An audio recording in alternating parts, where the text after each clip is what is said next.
एक विधायकी का टिकट पा गए हो तो लग रहा है कि अब सब दुनिया को ही आप उखाड़ पखाड़ के फेंक दोगे। क्या कर लोगे यार? बिहार को बेहतर विकास चाहिए कि किसी का बेटा चाहिए यार कैसे कृष्ण के वंशज हो बे?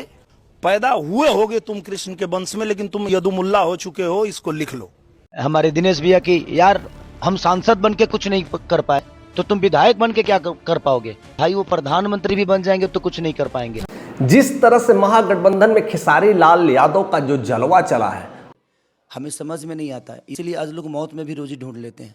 और जिस तरह से कई लोगों पर वो भारी पड़ते हुए नजर आए हैं, उसका असर अब पहले चरण के वोटिंग लिस्ट में भी दिखने लगा है। कई लोग उनके सपोर्ट में बातें बोले हैं और कई लोग उनके विपक्ष में हैं। हालांकि एक भोजपुरी इंडस्ट्री में तो अलग ही खेल चल रहा था। ऐसा तू लोग सवाल पूछा था वजह मर्दे।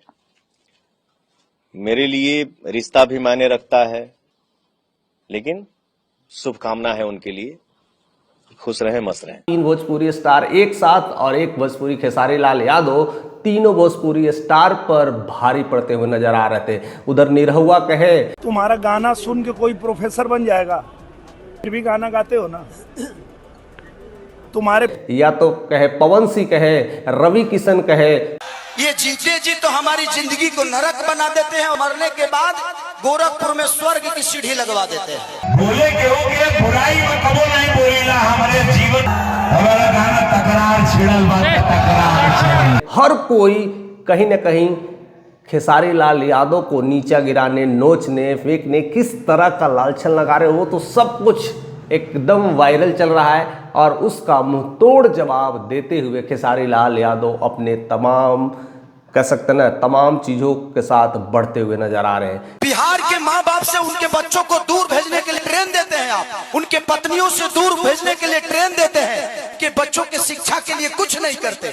मैं जितना कुछ है उसको सहते हुए आगे निकलते जा रहे हैं, लेकिन उन्हें यह पता चल गया कि हमारे यहाँ अभी भी बिहार में हर जगह वोटिंग जहाँ बूथ पर धांधली होती है, कई सारी प्रॉब्लम्स होती है, साजिशें होती है, गड़बड़ी होती है बाकायदा। इसके लिए उन्होंने अपने एरिया में जितने भी बूथ पोलिंग सेंटर पे खुद जा रहे हैं। यहाँ पे हैं, इनका 2004 से पेंशन नहीं मिलता।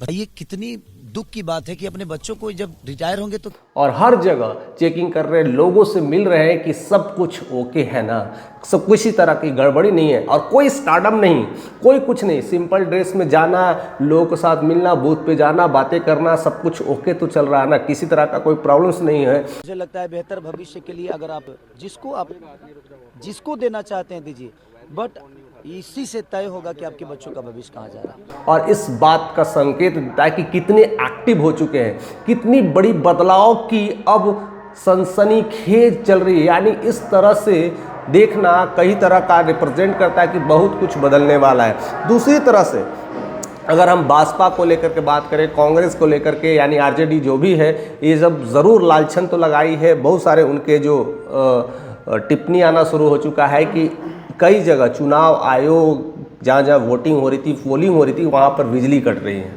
पहला प्रॉब्लम सर। दूसरा, स्लो वोटिंग कराया जा रहा है, इससे ज़्यादा से ज़्यादा वोट लोग ना दे पाए और बीजेपी को इसका फ़ायदा हो। ये शायद बीजेपी और चुनाव आयोग मिली हुई है। ऐसे तमाम लालछन लगाए जा रहे हैं। बहुत सारे जो आरोप जो चली आ रही है, राहुल गांधी तो बम फोड़ रहे हैं, कभी हाइड्रोजन बम तो कभी एटम बम्स फोड़ फोड़ करके बता ही दे रहे हैं कि जो मन करता है कर दो, डाल दो अंदर, मैन्युफैक्चर करो।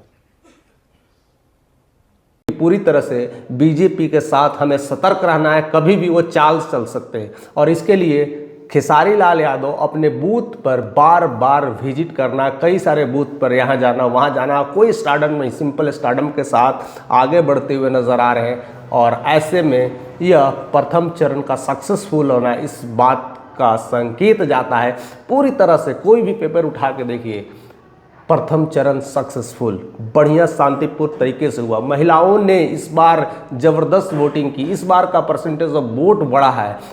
बढ़ चढ़ करके जो मतदाता हमारे मालिक हैं, चाहे किसी भी धर्म के हो, किसी भी और ऐसे में खास करके निरीक्षण करना और उसमें भी खेसारी लाल यादव का इस बात का संकेत है कि कहीं ना कहीं कुछ गड़बड़ी न हो जाए, क्योंकि वहाँ से वह बहुत तेज़ी से आगे निकलने वाले हैं और छपरा पर उन्होंने तो कब्जा ही कर लिया है, क्योंकि वहाँ की जनता भी बहुत तरह से तबाह है या तो परेशान है और बदलाव की फिराक में है। बाकी भगवान क्या चाहता है मुझसे नहीं पता, हर चीज मेरे साथ गलत ही हो रहा है, गलती मैं नहीं चाहता था राजनीति बना लेके हुआ, बट कोई और ऐसे में खेसारी लाल यादव का सपोर्ट मिलना और निरीक्षण करना इस बात का संकेत जा रहा है कि कहीं ना कहीं झंडा उनके हाथों में आ चुका है। फिलहाल आप क्या सोचते हैं कि छपरा के उस सीटों पर क्या खेसारी लाल ने अपना जाल बिछा दिया था, या तो बूथ पर वो घूम घूम कर इस बात का संकेत दे दिया था कि जनता उनके साथ है? क्या कुछ हो सकता है, ज़रूर बताइएगा। छपरा वासी जरूर है तो ज़रूर बताइएगा कि क्या सही में खेसारी लाल यादव का जलवा वहाँ कायम रहा है या कोई और ने बाजी मार लिया है। ऐसे तमाम खबरों के साथ बने रहिए, चैनल पर नहीं तो सब्सक्राइब कर दीजिएगा।